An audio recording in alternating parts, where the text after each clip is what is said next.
ദാവീദിന്റെ സ്വർണഗീതം എന്നറിയപ്പെടുന്ന 16 സങ്കീർത്തനത്തിലാണ് ദൈവമക്കളുടെ പ്രത്യേകതകളെ കുറിച്ച് പ്രതിപാദിക്കുന്നത്. ഒന്ന്, ഒരു ദൈവ പൈതൽ എപ്പോഴും ദൈവത്തെ ശരണമാക്കുന്നവൻ എന്നാണ്. ദൈവമേ, ഞാൻ നിന്നെ ശരണമാക്കിയിരിക്കയാൽ എന്നെ കാത്തുകൊള്ളണമേ. ഞാൻ യഹോവയോട് പറഞ്ഞു, നീ എൻ്റെ കർത്താവാകുന്നു, നീ ഒഴികെ എനിക്ക് ഒരു നന്മയുമില്ല. 16 സങ്കീർത്തനം 1-2 വാക്യങ്ങൾ. ഒരു ദൈവ പൈതൽ എപ്പോഴും ദൈവത്തിൽ ആശ്രയിക്കുന്നു. ദാവീദ് ബാല്യം മുതൽ ദൈവത്തിൽ ആശ്രയിച്ചു. അതിനാൽ ദാവീദ് പറഞ്ഞു, ചിലർ രഥങ്ങളിലും ചിലർ കുതിരകളിലും ആശ്രയിക്കുന്നു, ഞങ്ങളോ ഞങ്ങളുടെ ദൈവമായ യഹോവയുടെ നാമത്തെ കീർത്തിക്കും. 20 സങ്കീർത്തനം അതിന്റെ 7 വചനം. നാം ധനത്തിലോ പ്രഭാവത്തിലോ മക്കളിലോ മനുഷ്യരിലോ മറ്റെന്തെങ്കിലുമോ ആശ്രയിക്കരുത്. ഏത് പ്രതികൂലങ്ങൾ വന്നാലും ഞാൻ കർത്താവിനെ എൻ്റെ ശരണമാക്കിയിരിക്കുന്നു എന്നും എൻ്റെ കർത്താവല്ലാതെ വേറെ ഒരു നന്മയും ഇല്ലെന്ന് നമുക്ക് പറയുവാൻ കഴിയണം. 2, ഒരു ദൈവ പൈതൽ ദൈവമക്കളെ ബഹുമാനിക്കുന്നവർ ആയിരിക്കും. ഭൂമിയിലെ വിശുദ്ധന്മാരോ അവർ എനിക്ക് പ്രസാദമുള്ള ശ്രേഷ്ഠന്മാർ തന്നെ. 16 സങ്കീർത്തനം അതിന്റെ 3 വചനം. അന്യോന്യം ബഹുമാനം തീരെ കുറഞ്ഞു വരുന്ന ഒരു കാലഘട്ടത്തിലാണ് നാം വസിക്കുന്നത്. മക്കൾ മാതാപിതാക്കളെയും വിദ്യാർത്ഥികൾ അധ്യാപകരെയും ബഹുമാനിക്കുന്നില്ല. ദൈവിക വേല ചെയ്യുന്നവരെ പുച്ഛത്തോടെ നോക്കുകയും അവരെ നിന്ദിക്കുകയും പരിഹസിക്കുകയും വിമർശിക്കുകയും ചെയ്യുന്ന ജനങ്ങളുടെ നടുവിലാണ് നാം വസിക്കുന്നത്. എന്നാൽ ദാവീദ് വിശുദ്ധന്മാരെ ശ്രേഷ്ഠമായി കണ്ടു. പൗലോസ് അപ്പോസ്തലന്റെ വാക്ക് ഇവിടെ ശ്രദ്ധേയമാണ്. നിങ്ങളോട് ദൈവവചനം പ്രസംഗിച്ച നിങ്ങളെ നടത്തിയവരെ ഓർത്തുകൊള്ളുവീൻ. അവരുടെ ജീവാവസാനം ഓർത്ത് അവരുടെ വിശ്വാസം അനുകരിപ്പീൻ. എബ്രായ ലേഖനം 13 അതിന്റെ 7 വചനം.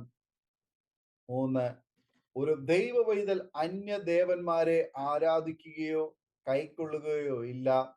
ദാവീദ് പറയുന്നു, അന്യദേവനെ കൈക്കൊള്ളുന്നവരുടെ വേദനകൾ വർദ്ധിക്കും.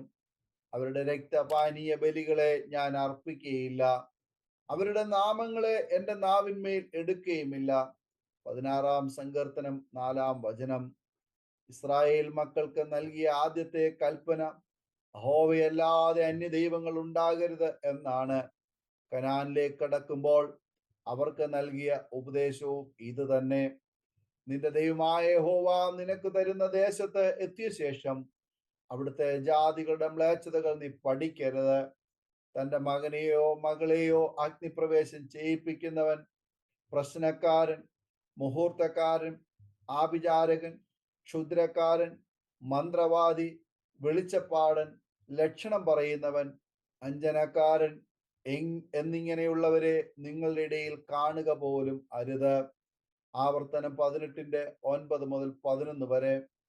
പുതിയ നിയമത്തിൽ കടന്നാൽ നിന്റെ ദൈവമായ കർത്താവിനെ പൂർണ്ണ ഹൃദയത്തോടും പൂർണ്ണ ആത്മാവോടും പൂർണ്ണ മനസ്സോടും സ്നേഹിക്കുക എന്നതാണ് വലിയ കൽപ്പന എന്ന് പറഞ്ഞിരിക്കുന്നു. 4, ഒരു ദൈവ പൈതൽ സംതൃപ്തിയോടെ വസിക്കും. രാപ്പകൽ ദൈവത്തെ ധ്യാനിക്കും. അളവുനൂൽ എനിക്ക് മനോഹര ദേശത്ത് വീണിരിക്കുന്നു. അതെ, എനിക്ക് നല്ലൊരവകാശം ലഭിച്ചിരിക്കുന്നു. എനിക്ക് ബുദ്ധി ഉപദേശിച്ചു തന്ന യഹോവയെ ഞാൻ വാഴ്ത്തും. രാത്രികാലങ്ങളിലും എൻ്റെ അന്തരംഗം എന്നെ ഉപദേശിക്കുന്നു. 16 സങ്കീർത്തനം 6-7 വാക്യങ്ങൾ. ഇന്ന് സംതൃപ്തിയുള്ള മനുഷ്യർ കുറവാണ്. സംതൃപ്തിയുള്ളവർ നന്നായി ഉറങ്ങും. അവർ ദൈവ വചനങ്ങളിൽ സന്തോഷിക്കും. അവർ സന്തോഷത്തോടെ രാപ്പകൽ ദൈവത്തെ ധ്യാനിക്കും. 5, ഒരു ദൈവ പൈതൽ നിർഭയം വസിക്കുന്നവനായിരിക്കും. ഞാൻ യഹോവയെ എപ്പോഴും എൻ്റെ മുമ്പിൽ വെച്ചിരിക്കുന്നു. അവൻ എൻ്റെ വലത്ത് ഭാഗത്തുള്ളത് കൊണ്ട് ഞാൻ കുലുങ്ങിപ്പോകയില്ല. അതുകൊണ്ട് എൻ്റെ ഹൃദയം സന്തോഷിച്ച് എൻ്റെ മനസ്സ് ആനന്ദിക്കും. എൻ്റെ ജഡവും നിർഭയമായി വസിക്കും. 16 സങ്കീർത്തനം 8-9 വചനങ്ങൾ. ദൈവം നമ്മുടെ വലതു ഭാഗത്ത് ഉണ്ടെങ്കിൽ പിന്നെ ആരെ നാം ഭയപ്പെടേണം? അത്യുന്നതന്റെ മറവിലും അവന്റെ നിഴലിലും പാർത്താൽ ഒരു അനർത്ഥവും ഒരു ബാധയും നമ്മുടെ കൂടാരത്തിന് അടുക്കുകയില്ല. 6, ദൈവമക്കൾ നിത്യതയെക്കുറിച്ച് പ്രത്യാശയുള്ളവർ.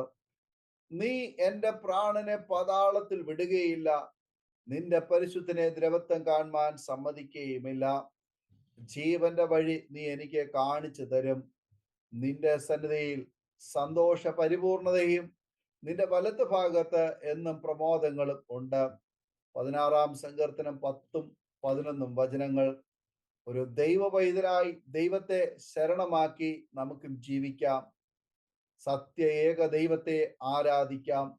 സകലത്തിലും സംതൃപ്തിയുള്ളവരായി നിത്യജീവനായി പ്രത്യാശയോടെ നമുക്കും കാത്തിരിക്കാം. ഈ വചനങ്ങളാൽ ദൈവം നമ്മെ അനുഗ്രഹിക്കുമാറാകട്ടെ. ആമേൻ. ഓർമ്മയുടെ മനോരഥത്തിൽ മായാത്ത ഓർമ്മയ്ക്കായി അരോമ മാട്രിമോണിയിൽ നിന്നും ജീവിത പങ്കാളിയെ കണ്ടെത്തൂ. നിങ്ങൾ ഒരു ക്രിസ്തീയ ജീവിത പങ്കാളിയെ അന്വേഷിക്കുകയാണോ? അതോ മക്കൾക്ക് അനുയോജ്യമായ ഒരു തക്ക തുണയ്ക്ക് വേണ്ടി പ്രാർത്ഥിക്കുന്ന വ്യക്തിയാണോ? എങ്കിൽ അരോമ മാട്രിമോണി നിങ്ങൾക്ക് വേണ്ടിയാണ്. ഇന്നു തന്നെ സൗജന്യമായി രജിസ്റ്റർ ചെയ്യൂ. അരോമ മാട്രിമോണിയുടെ പ്രത്യേകതകൾ: രജിസ്ട്രേഷൻ തികച്ചും സൗജന്യം. ലോകത്തെവിടെയുമുള്ള അനുയോജ്യമായ ക്രിസ്തീയ ജീവിത പങ്കാളിയെ തിരഞ്ഞെടുക്കാം. വിവാഹം നടക്കുന്നതുവരെ സർവീസ് ലഭിക്കുന്നു. ഏറ്റവും ചെറിയ പാക്കേജുകളും തിരഞ്ഞെടുക്കാം. അരോമ മാട്രിമോണി നിങ്ങൾക്കായി ഒരുക്കുന്നു വിവാഹം പരമാനന്ദം.